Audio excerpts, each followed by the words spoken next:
నేను చెప్పా ఈ కథ మనం చేస్తున్నాం సుకుమార్ రైటింగ్స్లో అని చెప్పాను మేడం. ఇట్లా కాదు లేచి ఈ కథ మనం చేస్తున్నాం సుకుమార్ రైటింగ్స్లో. అంటే బేసిక్గా ఏంటంటేనండి, నేను ఇక్కడే హైదరాబాద్లో పుట్టాను అనమాట. అంటే పక్కా తెలంగాణ అమ్మాయి.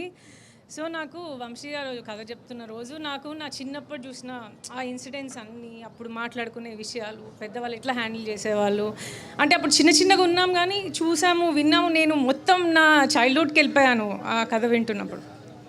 సో నేను ఏం చెప్పానంటే, నీకు అది కనెక్ట్ అవుతున్నావో లేదో బేసిక్గా, కానీ నేను తెలంగాణ అమ్మాయి కాబట్టి నేను చాలా కనెక్ట్ అయిపోయాను ఈ సినిమాకి. మనం ఎలా అయినా చేయాలి సుకుమార్ రైటింగ్స్లో ఈ సినిమా, మనం చేస్తున్నాం అంతే అని చెప్పాను అనమాట. సో వంశీ చాలా బాగా రాసుకున్నారండి క్యారెక్టర్స్, ఆ ఎమోషన్స్. నాకు వంశీ గారు కథ చెప్తున్నప్పుడు ఇట్లా అన్ని విజువల్స్ పడతా ఉండే అనమాట. నేను అదే ఇవాళ పోస్టర్ కూడా చూసి ఎంత హ్యాపీగా ఫీల్ అయ్యానంటే, నా విజువల్లో ఉండింది అంటే ఇలా ఉంటుందేమో సినిమా బయటకు వస్తే, ఆడియన్స్ ఇలా ఫీల్ అవుతారేమో చూసినప్పుడు.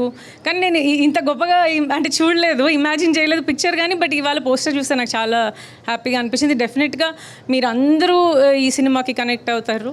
అండ్ సుకుమార్ రైటింగ్స్లో అంటే వచ్చే సినిమాలు అన్నీ మీకు తెలుసు ఎలాంటివి పిక్ చేస్తారని. ఇది డెఫినెట్గా ఒక గుడ్ మైల్ స్టోన్ మూవీ అవుతుంది Sukumar writings. Thank you all so much.